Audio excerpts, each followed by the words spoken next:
Today we are going to go over all the tips you will need to help you in your playthrough of Pokemon Scarlet and Violet. But before we get into today's video, please subscribe to the channel. Remember, you can always unsubscribe later if you would like to.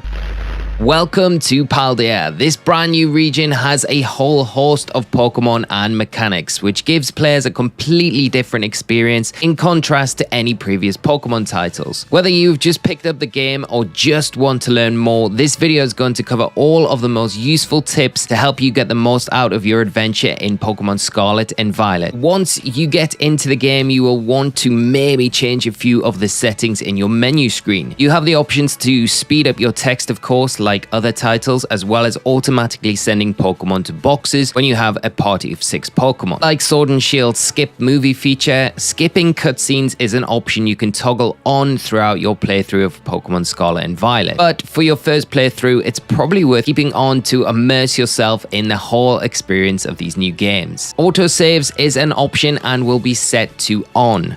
Normally with new titles, I suggest keeping this feature on due to early version crashes that can occur. It's happened to me twice now, so just be aware. But once you're into the later stages of your game, you may want to turn this off, as it will allow you to save in front of shiny Pokemon if you come across them, and Terra Raids, which you can reset on and attempt again if anything goes wrong. Now, the first thing that you will be given in-game is an option of your starter Pokemon. You will have the choice between Sprigatito, Quaxly, and Fuecoco. All three are pure grass, water, and fire types respectively. Each of these starters will give you a good option going into these games, as there are so many other water, grass, and fire types, as well as many other types available early on in this game to help balance your team with coverage that you'll need. It's worth pointing out that the starters you receive right now at the beginning of your game are shiny locked, so don't spend any of your time soft resetting for these in their shiny versions. If you want to get these as shiny Pokemon, you can do so by hatching breeding eggs later on in your playthrough. Now, once you get into the first area, you will have an abundance of new Pokemon to catch. Pokemon will now appear solely as overworld spawns,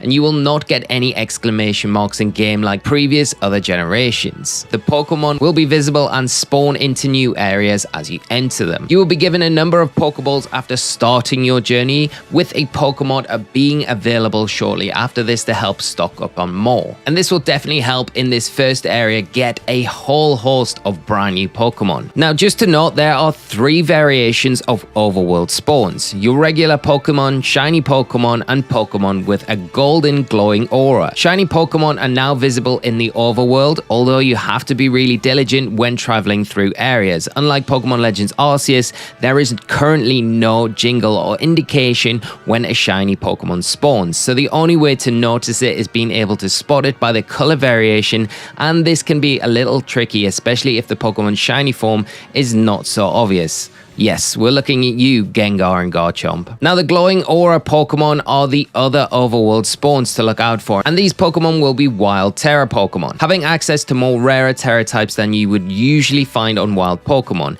These Pokemon can be seen very easily and from a good distance away, so don't worry about missing these ones like shiny Pokemon. Once you enter a battle with a wild Terra Pokemon, you will have to wear down its HP to a point before you're able to catch it. Once the Terra Shield is broken, then you'll be able to throw Pokeballs and add it to your party. I want to mention as well, in the early game, don't worry about trying to evolve every Pokemon you see to help fill your Pokedex. You will have access to all of the mid and later evolutions of these Pokemon later in your playthrough, which are really accessible, and this might save you some time. There are some really nice quality of life changes added to Pokemon Scarlet and Violet. You are now able to go into the summary screen of a Pokemon anywhere you are in the region and use the relearn move function. You can also use the nickname function in this same facility. Pokemon centers and Pokemogs look like this in the new games as well. They'll be dotted around the region and plenty of them. Here you will also have the TM machine, which gives you access to crafting TMs from materials and league points that you acquire throughout your playthrough.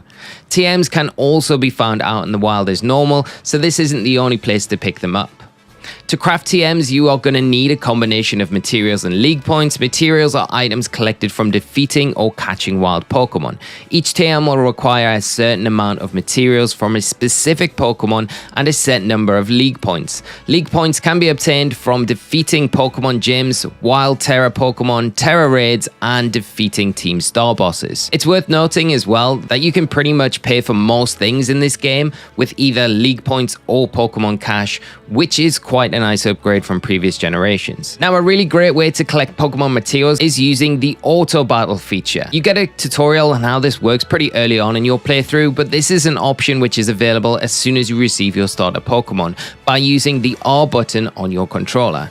This will send your Pokemon out onto the field and it will collect items nearby and auto battle any wild Pokemon that are in your vicinity. By doing this, you'll collect experience points for your party. Oh, and yeah, experience share is actually automatically on and it's not an option you can toggle off in this game. As well as the experience that you'll collect from these auto battles, you will also receive the materials from that respected Pokemon that you've defeated, which can be used in conjunction with crafting TMs. And in case you're wondering, the auto battle command will never knock out a shiny Pokemon. If a shiny Pokemon appears and you mistakenly use this function, your Pokemon will refuse to battle this shiny mon, so shiny hunters rest at ease. Also, once you reach that first Pokemon Center, you will be able to trade Pokemon into your game. This will allow you to trade over other starters if you have 2 copies of the game and another Switch, or friends to really customize your Pokemon party even more.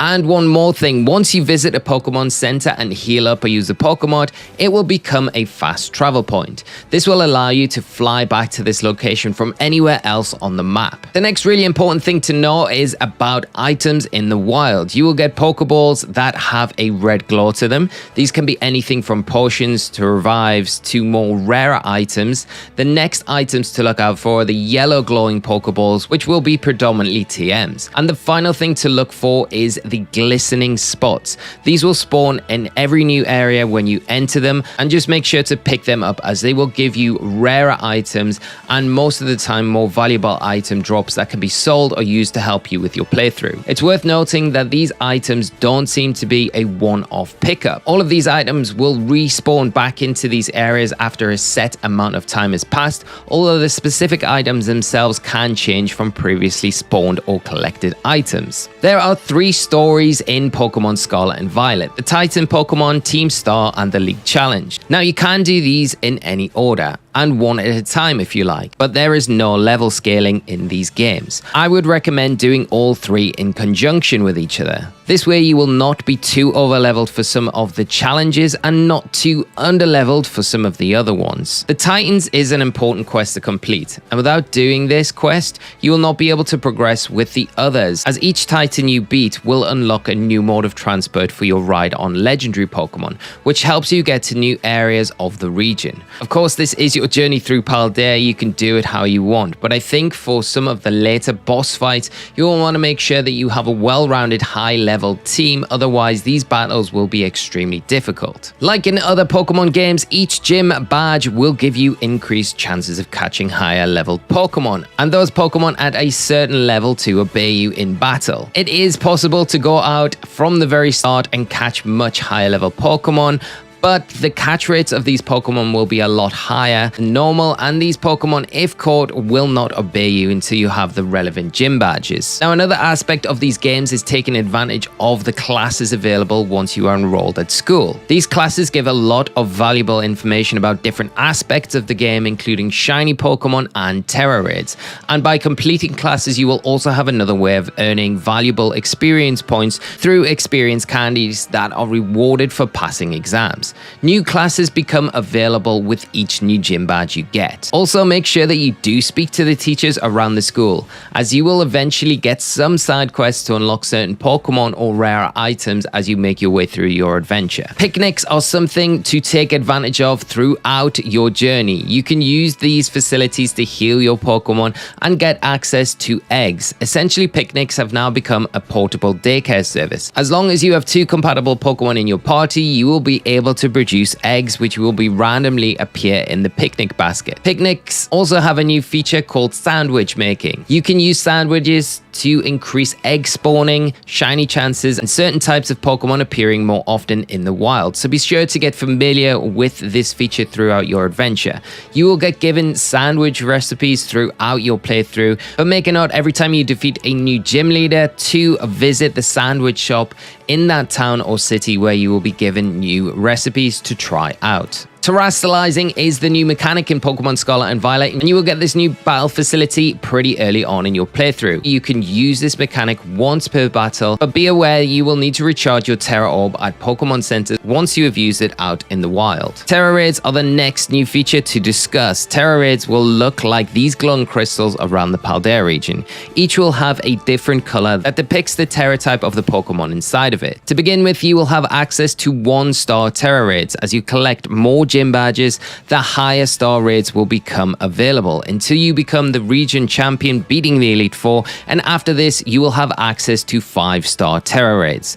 The Terra Raids in-game go up to 6-star Terra Raids, which can be accessed in the post-game. Terra Raids give you access to rare Pokemon and good item drops. It's worth taking on any of these Terra Raids as you go around and spot them in the Paldea region. This will help you with your Pokedex, obtain higher level Pokemon, and some very useful items. The other feature that appears in Paldea is mass outbreaks. These have made a return from Pokemon Legends Arceus, but are slightly different. When you open your map, you will sometimes notice either a question mark or a Pokemon sprite in certain areas.